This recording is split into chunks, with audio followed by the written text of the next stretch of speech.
Oops. So I'm going to try to talk with the microphone for the sake of the camera. So we'll see how this goes.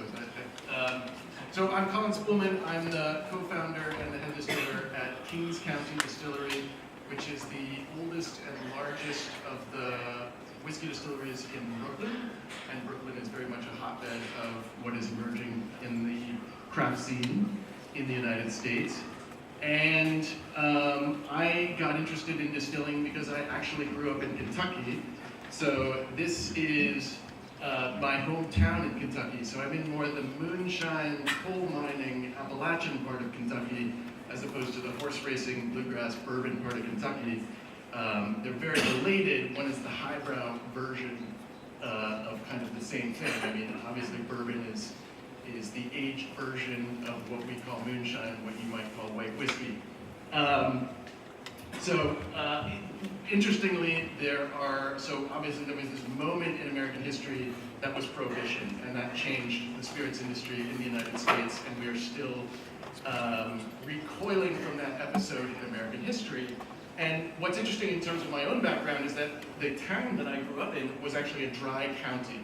So Prohibition was effectively, it still has not been repealed in many parts of the southern United States, even in parts of New York State and New Jersey. There are still dry towns and dry counties. So this was my local bootlegger. Her name was Mag Bailey, and she died at 100 years of age and had been bootlegging for 80 years of her entire life. When I would go visit her in high school in the mid-90s, she was still going strong. And anyway, it gives you a sense that how things go under Prohibition. It's a very accepted, well-understood thing about where you go get alcohol. So I moved to New York City and got interested in this culture that I had come from, and I would routinely go back to Kentucky and bring moonshine back to share it with people. And it was kind of through their enthusiasm that I got interested in saving myself the trip and actually making my own moonshine. And so I got a still, that's a 20-liter still, and started distilling in my apartment. And I wasn't necessarily thinking about starting a craft distillery in any way. I was just out to make moonshine. And I would share with people, and people were like, this is totally disgusting. What would make it taste good? And I felt very challenged by that question. I wasn't out necessarily to insult people. And I did want to understand what makes whiskey good. And by doing that as a distiller, ultimately that led me down a path that was pretty irreversible. And as you may know, and this is true in pretty much every country around the world, distilling at home is illegal. So in order to continue this hobby, I either had to get a license to do it legally or quit, and I opted for the latter. So in 2010, this was Kings County Distillery. We had 5 20-liter stills. We made about 1.5 gallons of whiskey every day. But it was enough to kind of launch the brand. It was enough to develop a recipe and a process that actually has stayed the same, even though we've scaled up, and allowed us to kind of understand the marketplace that we were entering. So that was 8 years ago. That's me and my business partner, David Haskell. And then in 2012, we moved into the Brooklyn Navy Yard. So this can kind of situate you where we are. This is our distillery here. This is the Navy Yard. Williamsburg is over here, and obviously this is Manhattan. Whoops. So that's Manhattan with the Empire State Building there. And so being in New York City is a great opportunity to be very close to a lot of our customers. So 80% of our business comes from New York City, even though we do have distribution in 20 states and about 7 countries. In fact, you can get it in the UK here in various shops throughout London. So we're in this really beautiful 110-year-old building that is the paymaster's office, so it's kind of a financial administration building. And then inside the distillery, this is the equipment that we're running. So we have 1,000-liter and 650-liter Forsyth pot stills, which is not that unusual around here, but for American whiskey to be distilled on a pot still, I think is a very differentiating factor that very few consumers care about. But I think it makes our whiskey a lot better. And I know that because as a hobby distiller, I could configure the still with packing in the column, and you can run it as a column still, or you can take all the packing out and double distill And immediately at that sort of home distilling phase, very quickly I realized that pot stilling gives the distiller a lot of latitude over the flavor. And so that was very interesting to me as a distiller, and something that we have stuck with throughout our development. So in addition to being the head distiller, I'm also sort of the chief salesperson. So that gives me a little bit of a view of the industry that is really what I want to share with you. I mean, I could probably tell you, do a whole talk about Kings County, which would probably be interesting enough, but I'll save that for another time. Because I really want to talk about craft distilling, because I think it is, to some extent, the elephant in all of our rooms as distillers, because it is a revolution that is changing the way that spirits are produced in the United States, but not yet consumed in the United States. And I'll explain a little bit about that as we go on. I'm also an author and have written 2 books about distilling. One is The Guide to Urban Moonshining, which is a how-to make your own whiskey, to some extent. But it is also a little bit of a view of the bourbon industry from a sort of Kentuckian's point of view, but also a distiller's point of view. And then this book, which nobody has bought, but it's a really cool book, and I think everybody here would like it, which is a story of Jim Beam and Jack Daniel and Pappy Van Winkle and various unnamed distillers that died in tragic accidents in American history, mostly. So many children fell into boiling vats of mash. It's appalling. But before child labor laws, it was very common to have kids stir the mash, and unfortunate things happened.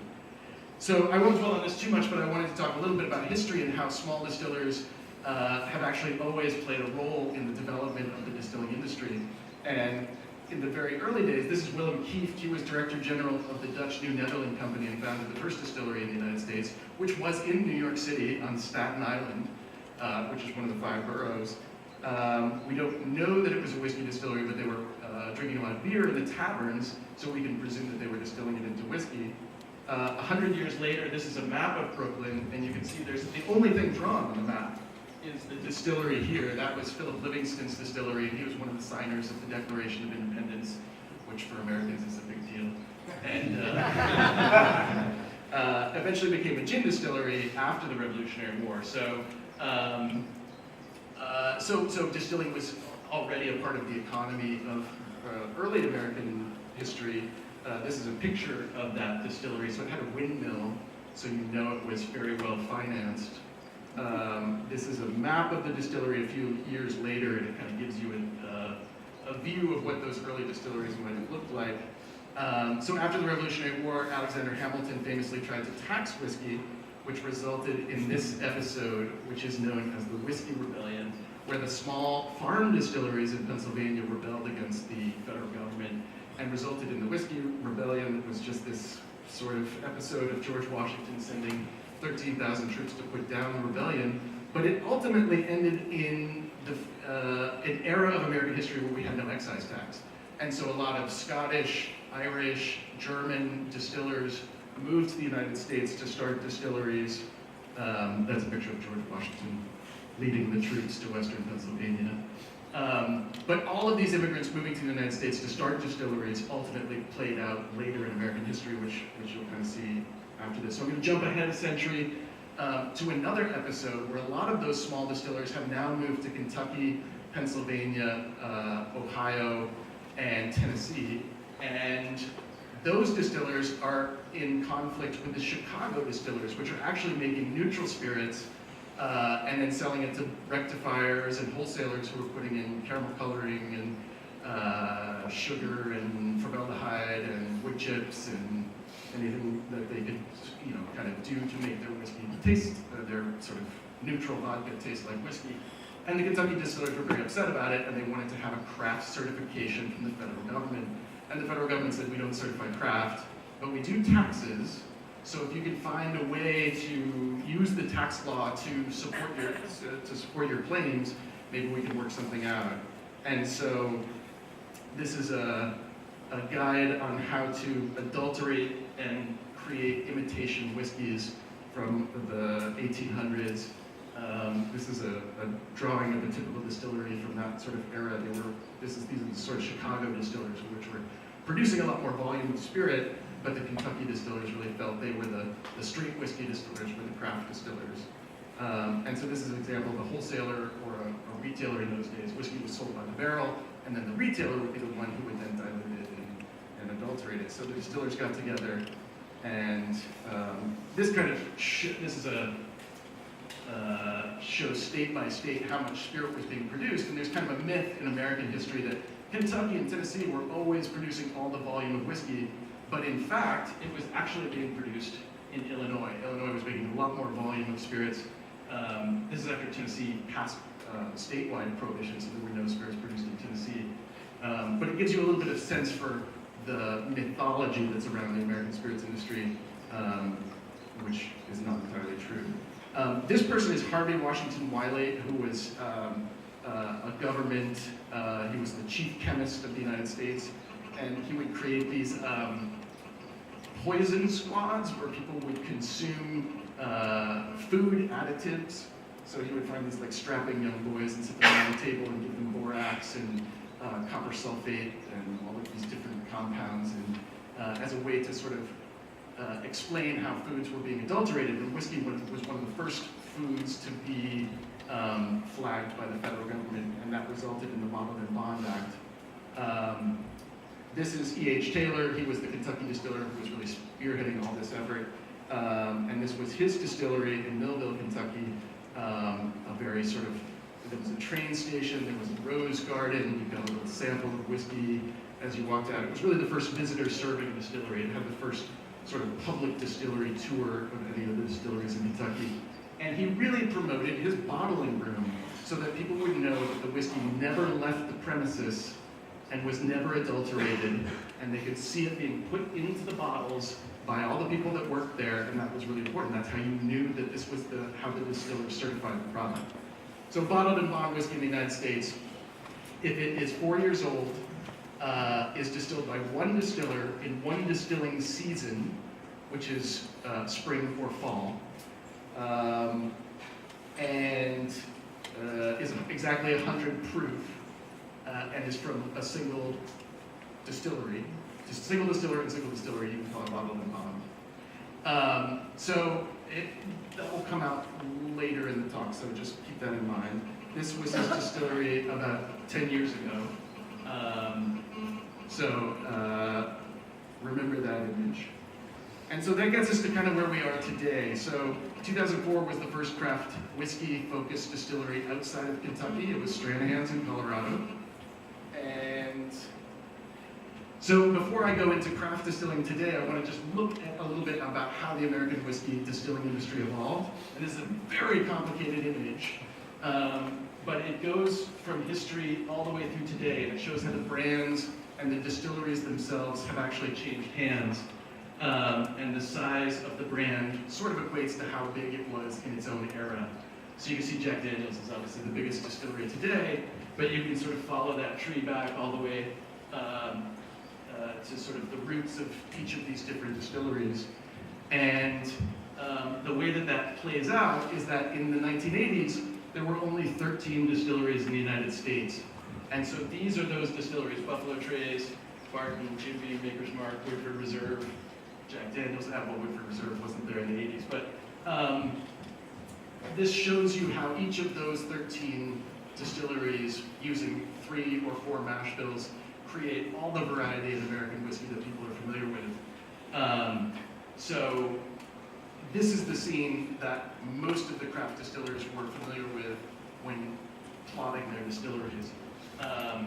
And so from the mash bills, this is the age of the whiskey, so you can kind of go up the tree. A lot of people don't necessarily realize that Old Grandad is a high rye mash bill made at Jim Beam, and Basil Hayden's is the same high rye mash bill, but it's just a little bit of an older whiskey. So this tree helps organize that thinking, and it's sometimes perceived as a criticism of Kentucky distilleries because there's so few, but it's actually sort of a roadmap to finding whiskey that you like, because if you know you like high rye bourbons, you can find different distilleries that produce it, and then different sort of grades of whiskey within that based on the age. So a lot of people have found this chart pretty useful. This is the control room at Wild Turkey. It's not a craft distillery. This is Jim Beam. So these are giant factory distilleries, and I think that's the sort of landscape that people didn't know what to think of when they thought of distilleries. So into this comes the craft distilleries. This is 1984 with St. George. Clear Creek is 1986. Stranahan, which I already mentioned, is 2004. This is Hudson in upstate New York. That was the first sort of New York whiskey distiller in 2005. George Washington became a distiller after this Whiskey Rebellion episode, and his distillery has been rebuilt in Mount Vernon. And then here we are in 2010. So just to show you the volume of craft distilleries that are coming up. So we now think we're at about 1,500 craft distilleries in the US. Or let's put it this way, there's 1,500 distilleries in the US, which means that 1,487 of them are craft distilleries, because there remain only 13 commercial distilleries, as I would call them, which are the ones that were already shown in that chart. This was the number of craft distilleries in 2007. This was last year. And it's very possible, and I'm going to go ahead and say it's true, that there are now more distilleries in New York State than there are in Scotland. So that is a wild figure. We're one of the larger distilleries in New York State, and we are smaller than Edgedour, so we are smaller than the second smallest distillery in Scotland. But this has led to a lot of speculation that craft is sort of chasing at the heels of big distilling. And sometimes they use certain poster children of the craft movement to sort of explain that in the press, but it's really not necessarily true. And this chart shows where the volume of American spirits come from. And so almost half of it is Jim Beam or Jack Daniels. This chart is not entirely true. It's an estimate based on, sort of my educated guesses of where things fall based on what people do actually report, and the sizes of people's stills and things like that. But it's very instructive to explain, to just kind of show how craft is not yet necessarily something that people are really drinking in volume, or even producing. Here's another example of how craft is not yet really much of a factor in American whiskey. By production volume, you can see these are the stills of all the commercial distilleries in Kentucky, and you can see way down at the end, there's little pot stills that we make a barrel of whiskey a day. I believe Jack Daniels makes 2,200 barrels a day, so that's the order of magnitude difference between us and some of the big distillers. So just to kind of quickly run through some of the hallmarks of what craft distilleries are doing, a lot of this has already been touched upon, so I won't necessarily dwell on it, but ingredient sourcing is a big point of differentiation. People talked about heirloom corn. These are our farmers, that's Klaus and Mary Helen Martins. They're organic farmers in upstate New York. Another thing that's coming back are pot stills, which were virtually unknown in American whiskey, and the last ones in Kentucky that I know about were at the old Crow Distillery and got scrapped with Prohibition. But this is Copper Works in Seattle, that's Marconi's. Woodford Reserve started in 1994, brought back pot stills, which I think was actually interesting, although not all the spirit that goes into Woodford Reserve bottles is distilled on those stills, so it's slightly deceptive. Those are our stills in Kings County, and then we have our first direct fire stills, which sounds like a recipe for an explosion, having looked into that topic somewhat. But it exists in upstate New York, so we'll see how that plays out. But one of the great stories in whiskey that I don't think is being told yet is this sort of chemical profile of craft whiskey. And I do think, at least for American whiskey, that craft whiskey tends to be cleaner, which is not to say that our whiskey is more neutral. It just has fewer of the congeners that I think appear at the beginning and the end of the distilling cycle.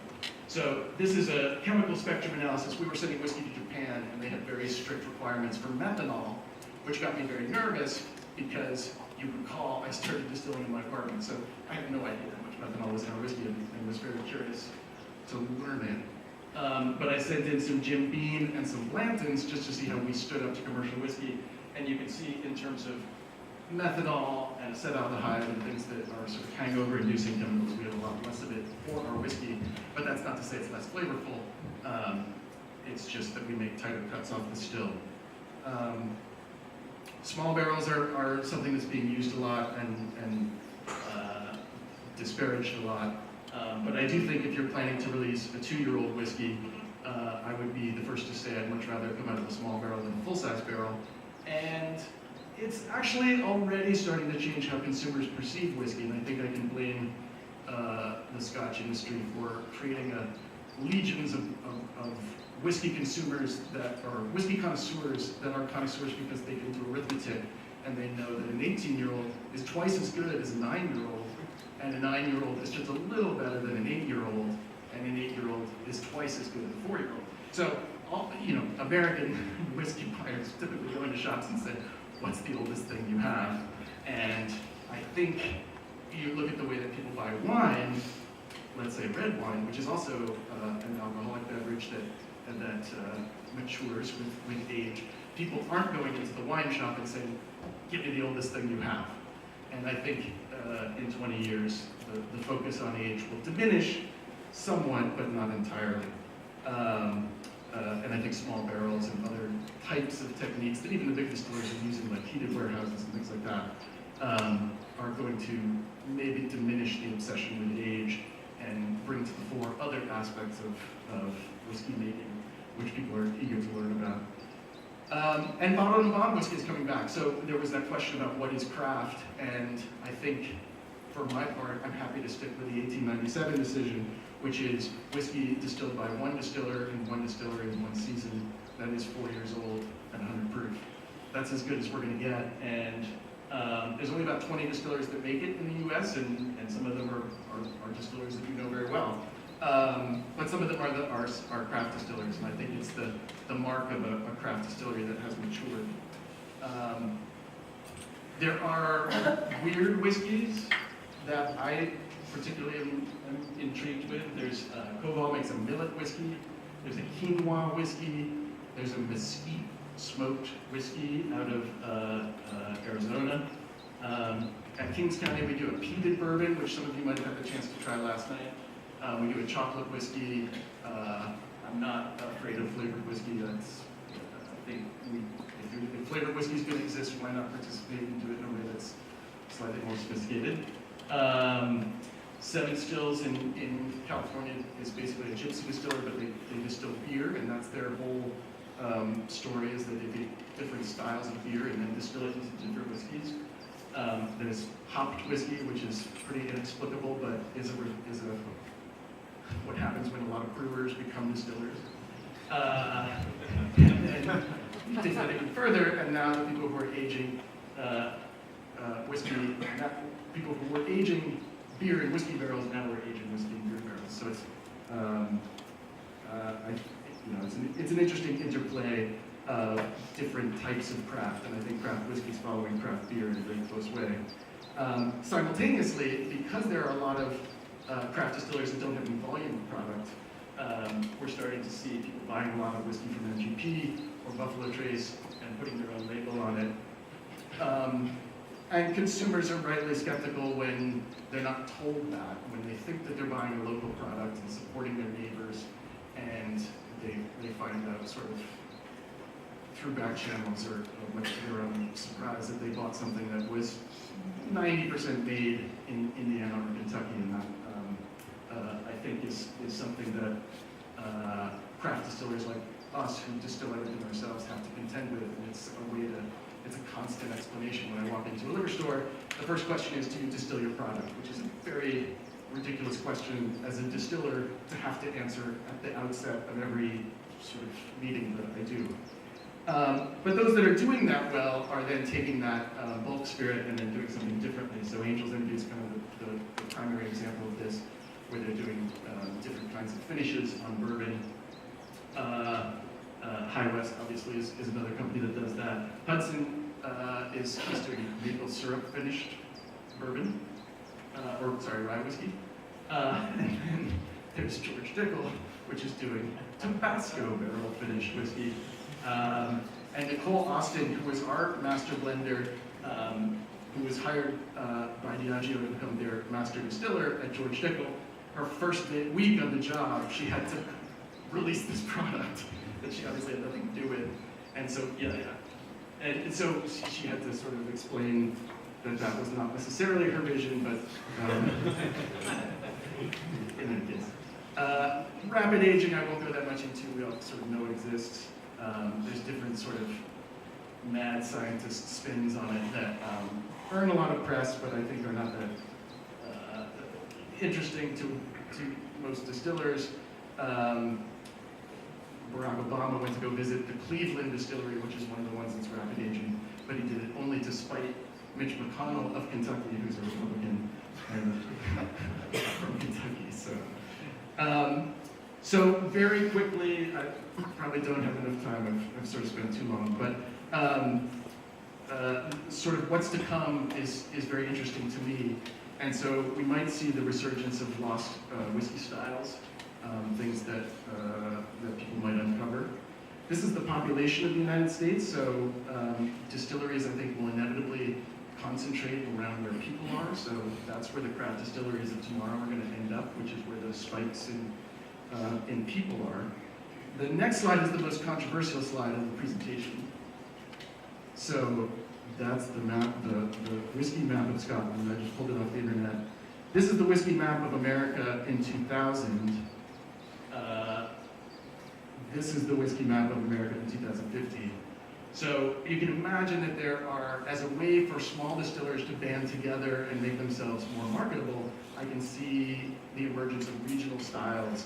And so one of those regions in New York, we have invented this Empire Rye, which I thought was a very dumb idea when it was first presented to me.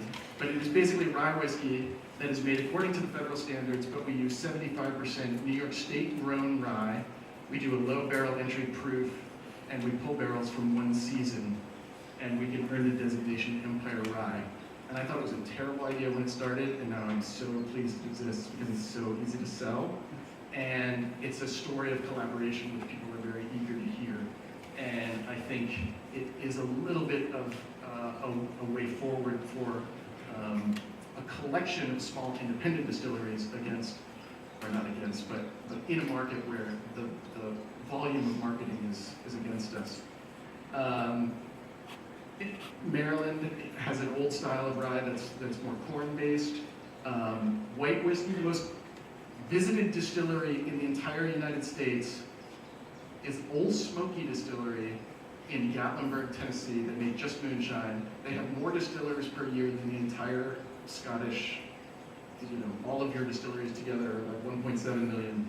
This distillery sees 2.5 million people each year, and all they make is moonshine. And moonshine in my home part of the country is insanely popular, so I don't think it's going away. Obviously, Kentucky's going to be around. You can see farm distillers that are focused on grain in the Midwest, desert whiskey out of Texas, New Mexico, where you see a lot of heavy barrel contribution, lots of extraction, people aging in shipping containers. It's a very clear style of whiskey that's emerging from the Southwest. Colorado, I don't know. Mavericks. And then the West Coast of the United States, we see a lot of single malt whiskeys, and actually there's a push for a designation of American single malt, which doesn't exist right now. But a lot of people are making it, ourselves included. And so to get the federal law changed to recognize American single malt would allow distillers like ourselves to create the international style of whiskey or the Scotch style of whiskey, which I think a lot of startup distillers are keen to do because they don't necessarily want to step on Kentucky toes.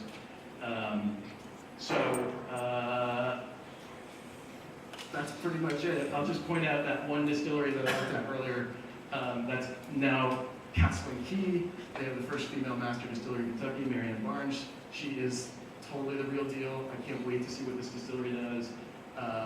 We can imagine in 120 years when this distillery is abandoned and forgotten, some grandchildren will come along and renovate it and make it look beautiful. And that's sort of the wonder of whiskey, is that it is very generational, and so you can see that history play out.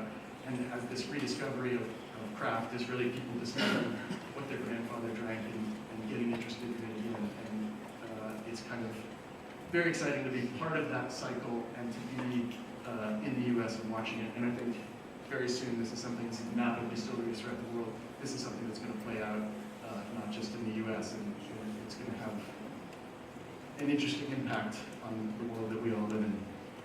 So, thank you.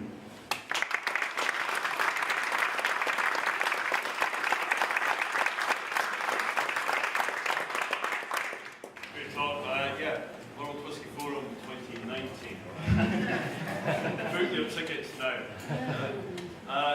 That's a really thought-provoking talk.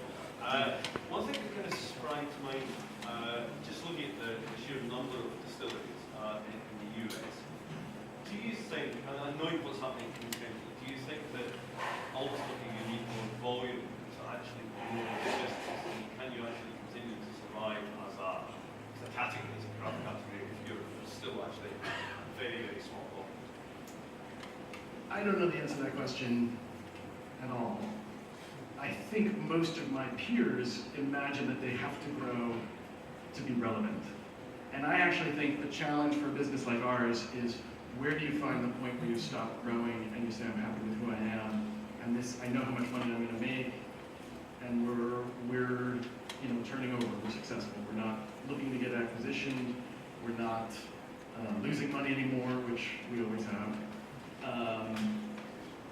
And I'm just aware of how much volume is coming online, so many of the big distilleries are doubling their production, many of these small distilleries are much larger than we are.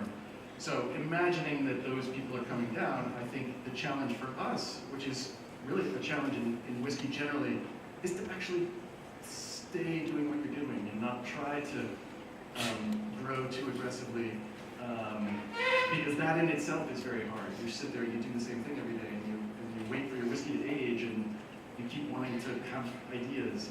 But sometimes I think the challenge for us is to not have ideas and to stick to the original idea that we once had. Just thinking about the presentation, are we repeating the past, or are we evolving and learning from it? I hope we're repeating the past in a way.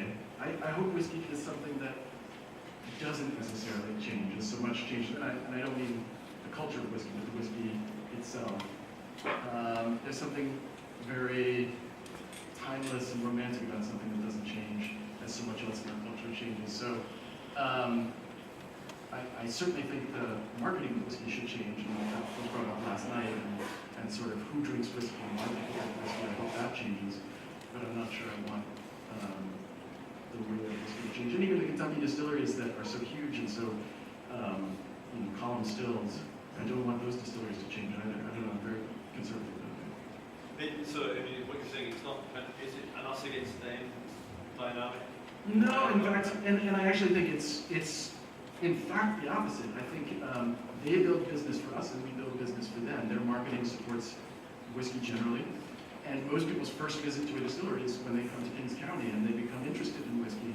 And then they go on to try the stuff that we can't yet make, which are the much older whiskeys, and certainly other styles of whiskey that aren't American styles.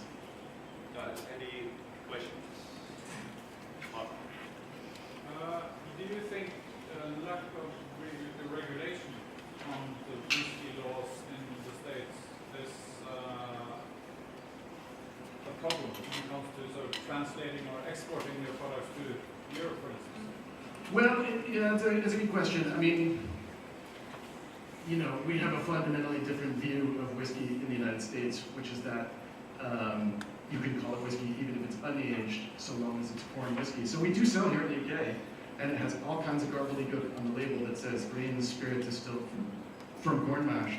But it actually hasn't influenced our sales because people understand what it is, and if it's bourbon in the United States, we can still call it bourbon here. I mean, the only thing that's going to affect us is if there's some weird tariff that's passed that makes it 12% more expensive for us to sell our product. So I would say, for our home audience, it's not a problem, and for the audience abroad, I think it's a way for people to try American craft whiskey in the early phase of its development, and so far so good. You mentioned some distilleries distilling beer, hop beer, Yeah. and selling it as whiskey. Yeah. That couldn't happen here. Right. Well, yeah. I mean, there's a lot. The hopped whiskey is a little bit of a category crosser because I think in most cases it's whiskey that's been the hops are in the gin basket, so it's kind of hop infused botanical spirit. I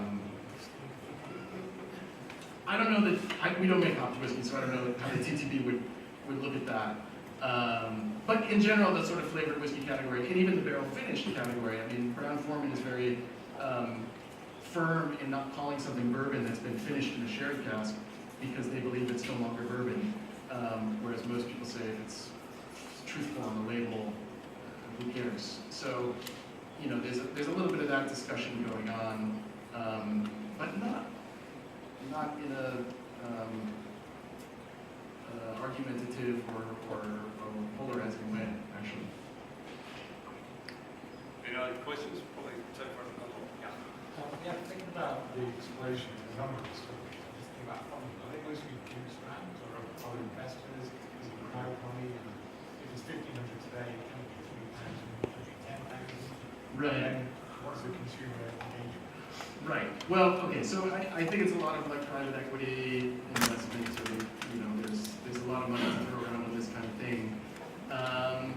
And I actually think and the number of distilleries is pretty unsustainable. We've seen it in craft beer. There's a bubble coming. It's probably 8 years away. Those of us who have been around for a while don't have much to worry about. But yeah, it can't go on like this forever. But the great thing that it does, and kind of to the earlier question, is it funds people talking about whiskey. So it's much more inefficient. But as Diageo is firing its ambassadors and the people who go out and talk about whiskey, we're the people who are hiring those people and getting the conversation out there. So in a way, this is pulling money from wealthy individuals who can afford to lose it, putting it into the promotion of whiskey to maybe everyone's benefit. I mean, until there is a crash and certain people get burned. But I think in the broad sense, to spend more money on people who are explaining the virtues of whiskey is incredibly valuable to all of us. So, and I think that is what the main thing that's coming out of craft distilling is just how much money is being put into education. Lovely way to finish the talk. Loads to think about there. We'll pick up on some of these our final chat this afternoon. Until then, here's a round of applause.